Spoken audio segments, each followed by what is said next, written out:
Nasa linya ngayon ang presidente po ng League of Cities of the Philippines. Sa atin po lamang pagtatanong, baka meron na ho silang pinag-uusapan among mayors para po dito sa seguridad ng mga paaralan sa kanilang jurisdiction. Mayor Francis Zamora, maganda umaga, Mayor. Yes, Manong Ted, magandang umaga po sa inyo at kay DJ Chacha sa nanonood at nakikinig ng inyong programa. Opo, pasensya na po sa aming gambala. Kasi po, Mayor, kahapon po nakapanayam namin yung Las Piñas Police doon po sa nangyaring pananaksak doon. And as you know, may nangyari sa Tacloban City. Kami lang po ay nagtatanong, sa inyo ho bang liga ng mga city mayors? Meron na ho ba kayong pagpupulong o ano man pong komunikasyon para po magtulong-tulong ang mga mayor sa mga lungsod na magkaroon po ng tulong sa DepEd para po sa seguridad ng mga batang mag-aaral? Yes, Manong Ted, alam niyo po, totoo po yan. No? Sunod-sunod pong naging mga insidente po natin ng ganitong mga violence at incidents in our campuses. Talagang nakakalungkot na nangyayari po ito. At ang ginagawa po ng ating mga mayors, una-una po, tayo po ay may very close coordination with the DepEd and of course, with our local police forces, no, sapagkat alam nyo, kinakailangan talaga pagtulungan po ito ng mga ehensya ng gobyerno sapagkat yung ating campus security ay mahalaga. So dapat po talaga unang-una, no, merong protocols when it comes to the DepEd because sila po ang nagmamahala ng ating mga public schools. Pagdating naman sa private schools, of course, meron silang mga sariling mga security agencies dyan at mga protocols in place. But when it comes to our public schools, talagang ang LGU po at ang DepEd na nagtutulungan po dyan. So, just to share with ang mga pag-usapan nga ho namin ay siguro what para Mayor, tayo po lamang ay napuputol. Ano ninyo ang napag-uusapan po ninyo, Mayor? Please. Apo, sorry po. So, napag-usapan ho namin na kinakailangan po talaga ang ating mga paaralan ay mayroong mga metal detectors. So meron tayong handheld metal detectors, pati po yung ating mga physical metal detectors pagdating sa mga entrances po natin. Yung mga bags dapat nagra-random check kahit nakapasok na sila sa loob ng mga paaralan, nagra-random check po dapat. Mas maigpit na visitor management, Manong Ted, no? Yung mga pumapasok ng mga campus, dapat yan, kahit sino pa sila, kahit sabihin nilang magulang sila o kamag-anak, dapat sinecheck po yan. At yung strict implementation ng pagbabawal ng mga firearms at deadly weapons sa loob ng mga paaralan. Ang ating pong child protection at anti-bullying measures at ang pagpapalawak ng mental health programs po gaya ng counseling at ang pagsasanay din ng ating mga guro at mga school staff pagdating sa crisis management. Alam niyo, no, hindi pwedeng mag-isa lang ang mga paaralan pagdating dito. Kinakailangan talaga ang DepEd, ang ating mga local police forces at ating mga LGUs nagtutulungan. At yes, honestly, as a parent, Manong Ted, no, I speak as a parent dahil apat pong aking anak, nakakabahala ang mga balitang natatanggap natin na tila sunod-sunod yung mga nagiging insidente sa ating mga paaralan. Kaya dapat po talaga matutukan po ito ng mga lokal na pamahalaan in coordination with the DepEd and our PNP. Opo. Gawin po natin case study po ang San Juan. Diyan po sa inyo pong jurisdiction, Mayor, ilan po ang public school po under DepEd? We have 13 public schools, Manong Ted, at ito naman po ay merong kabuang bilang na about 13,000 public school students. No? So, some campuses are bigger, some are smaller, but all within a total land area of 5.94 square kilometers. So ang aking pong naging bilin sa ating kapulisan to ensure the police presence all the time. No? So mahalaga po talaga ang police presence sapagkat pag nakikita po ng ating mga mamamayan na maraming police, mas nakakaramdam sila na secure ang location. And of course, tayo po ay personal na nakikipag-ugnayan po sa ating DepEd Division Superintendent to ensure that, number one, implemented nga yung mga safety protocols inside the campus. Next, yung mga anti-bullying programs, Manong Ted, alam nyo, recently, if I may share with you, I will just not divulge yung mga pangalan po nila. But kahit kami ho rito sa San Juan, meron po kami naging isang kaso ng merong isang estudyante, no, na namatay. Not from San Juan siya, but studying somewhere else outside of San Juan, studying in a school outside of San Juan. But because of bullying, ay unfortunately, at nakakalungkot, no, nag-commit siya ng suicide because binubuli siya sa kanyang paaralan. So, nakakabahala na ang mga insidenteng ganito ay nangyayari. So, we really have to strengthen yung ating mga anti-bullying measures pagdating sa campuses. Sapagkat minsan po, no, because of yung emotions na nararanasan nila, nabubuli, nade-depress, minsan ho ay hindi nila nakokontrol yung emotions nila, gustong gumante, o di kaya ay because of depression, no, nag-iisip sila ng ganyang mga bagay. So talagang dapat tutukan po ito ng ating mga lokal na pamahalaan in coordination with DepEd and the PNP. I believe that there should be more programs when it comes to mental health. Alam niyo ngayon, mental health is very important, lalong-lalo na sa ating. Opo. Because also of their exposure to the internet, di ba? Yung influence po ng internet ay malakas sa ating kabataan, so dapat nababantayan din natin ito na mabuti. Kailan po nangyari yun, Mayor, yung pagpapatiwakal po ng isang bullying victim? Oh, just the other day, in fact, nakausap ko nga ho yung kanyang magulang just yesterday, and nagpapatulong po sila to coordinate with the school. And that's something that we will be discussing. I also coordinated with our city legal office, Manong Ted, at tutulungan namin yung pamilya sapagkat ang kanilang hinihingi lamang ay ang hustisya, sapagkat dapat po merong aksyon din ang ating mga paaralan pagdating po rito. So I just don't want to divulge po yung pangalan po. Yes. High school po ito, public school, Mayor? This is a private senior high school. Oh, okay. We respect po yung privacy po dito ng pamilyang po ng victim. So, Mayor, kayo po halimbawa yung metal detector, mga ganun po sa inyo pong campuses. Opo, actually, Manong Ted, LGUs must allocate talaga pondo mula sa aming mga general fund. No?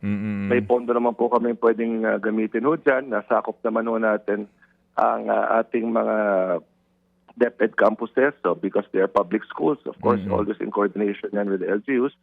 So, yung ating mga metal detectors, lahat naman po ng ating campuses may mga security guards na. But ang importante rin, Manong Ted, no, yung mga teachers and admin staff ng mga paaralan, they should also be trained when it comes to crisis management. No? Halimbawa, kung magkagulo sa loob ng campus, dapat parang earthquake drill or fire drill, di ba? Dapat alam din nila saan pupunta, ano yung dapat gawin, huwag magpapanik. No? The other day, I saw a video, Manong Ted, yung sinuntok ng isang bata yung guro. Nakita niyo ba yun? Nabalita po namin. Nakakagulat that all of a sudden, after the Tacloban incident, sunod-sunod na yung napapabalitang mga ganitong insidente sa ating mga paaralan. So sa totoo lang, dapat talaga mabigyan ng karampatang aksyon. Opo, yung pong Special Education Fund, Mayor, meron pa ho ba noon? Saan ba ho nakalaan yun? Okay. Yung SEF po, Manong Ted, meron hong specific menu po yan, no? When it comes to what you can spend that on. At mostly ho yan related talaga sa mga kagamitan para sa paaralan. Halimbawa, kami po sa San Juan, we use it for our tablet, yung aming digital education program. So yung tablet, yung internet subscription, dyan po naka-charge sa aming Special Education Fund. In fact, I am coordinating with DepEd if metal detectors and other items related to security can be charged to the SEF. No? Sapagkat kung pwedeng i-charge po yan, mas makakabili na ngayon ng kagamitan ng ating mga lokal na pamahalaan. In fact, I'm just waiting for DepEd to respond to my query, Manong Ted. Ano? Pero ang SEF po kasi computed yan base sa mga binabayad na buwis ng ating mga mamamayan. Okay. Yun hong mga CCTV camera sa mga school premises, kayo po sa San Juan, kaya niyo ho bang mag-provide noon o meron na po kayo? Meron po kami. In fact, we're adding more because of what's happening now. Ano? Hindi lang talaga pwede sabihin mo sa entrance lamang. Kailangan talaga in conspicuous areas in the campuses. Meron tayong CCTVs. Also, so that the students themselves, no, Manong Ted, kapag yung mga kabataan natin mismo, alam nila, no, aware sila na may mga CCTV, na merong metal detectors, na merong random checking ng kanilang mga bags for deadly weapons and firearms. Magdadalawang isip din sila na gumawa ng anumang ganyang mga bagay. No? Opo. Kumbaga dito sa San Juan, naka-heightened alert po tayo when it comes to our public schools, Manong Ted. And I believe that all other LGUs should undertake measures to ensure the safety and security of our students. Opo, siguro ho naman kasi nga kapag ikay naging lungsod na, meron ka na talagang income, 'di ba, na sapat para nga ikay maging maituring na isang lungsod. So sa inyo pong kapulungan sa Mayor's League ninyo, yun po ang inyo pong pinagkakaisahan ngayon. Lahat ng mga city mayors dapat masiguro po ng paglaanan po ng pondo sa seguridad ng mga bata, pati po yung mga binabanggit nyo po na mga pag-activate po ng mga itong mga anti-bullying council na ito. No? Tama po yan, Manong Ted. In fact, sa ating pag-iikot po as National President ng League of Cities of the Philippines, we visit our fellow mayors all over the country at yung mga city mayors po natin. At napapag-usapan po namin ito because nasa balita ho siya talaga recently, in the last 1 or 2 months, nagugulat po kami na halos sunod-sunod kayo mga incidenteng ganito. So, tama po kayo, Manong Ted, LGUs can allocate yung ganitong funds to ensure the safety and security of our students. Ito po ay priority natin, kaligtasan po ng ating mga mag-aaral. Opo, maliit lang po ang San Juan. Kayo ba'y may sarili pong bahay pag-asa pa? Opo, meron ho kami, Manong Ted, sa tapat po ng aming City Hall. Fully funded ho yan ng lokal na pamahalaan. It is run by our City Social Welfare and Development Department. So, isa rin ho yan sa mga challenge natin, Manong Ted. Alam po ng ibang mga minors po kasi, no, because they are below 18, alam nila may limitation lang din yung batas sa kanila. So, siguro magandang pag-aralan din po talaga ng Kongreso, ng Senado, if there are any amendments needed when it comes to itong age nga na pwede tayong mag-file ng mga kaso. Kasi minsan nakakalungkot na aware sila na limited lang yung pwede nyong ikaso sa amin kasi minor de edad kami. Antimano, somehow, nakaprogram po sa isipan ng iba, no, ng ibang kabataan natin na meron silang kahit paano shield mula sa pag-file ng mga kaso. Opo. Mayor, panghuli na lang po doon sa biktima po ng bullying. Babae po ito, lalaki? Babae po siya. At again, we spoke with the family yesterday. I will visit personally later. And but again, this is one example of an incident that can be avoided. Pwede talagang maiwasan ito kung meron tayong mas mahigpit na mga patakaran pagdating po sa bullying. Dapat po talaga, no, any instance na bully lang minsan ng ating mga anak, dapat i-report agad sa ating mga paaralan. Dapat yung mga paaralan gumawa agad ng aksyon, ipatawag yung mga students that are involved to make sure na hindi na lumala yung sitwasyon, no? So honestly, I will take a personal stand on this and find out what really happened. Nakausap ko yung magulang kapon at talagang maawa ka po sa storya. Bullying po ito physical po o physical at doon din po sa sa social media? Paano? It's more of kumbaga minamaliit siya, minamalain siya, maraming sinasabi laban sa kanya. So it's more of not physical pero mas mental, psychological mas mental po. bullying po. Psychological and mental bullying. Opo. Sige po, nakikiramay po kami, Mayor. So salamat po sa inyo pong paliwanag, Mayor. Ito po ay napakainam din para po kami din malaman namin, maliban sa San Juan, itong pong programa ng mga mayors nga para magtulungan po tayo at maiwasan po itong gantong mga pangyayari. Salamat po, Mayor Francis. Opo, maraming salamat, Manong Ted. Tawag na po pag may katanungan. Opo, thank you. Yan po ang Pangulo po ng City Mayors League, si Mayor Francis Zamora. Mga kapatid, patuloy po kayong tumutok sa 105.9 True FM para sa totoong balita, impormasyon, music and entertainment. Mag-subscribe sa aming YouTube channel at podcast at sundan nyo kami sa Facebook, Instagram, X at TikTok sa True Network PH. Bisitahin din po ang aming official website, truefm.ph. At panoorin din kami sa True TV Signal, Channel 19. Kami po ang 105.9 True FM. Laging true sa'yo, kapatid.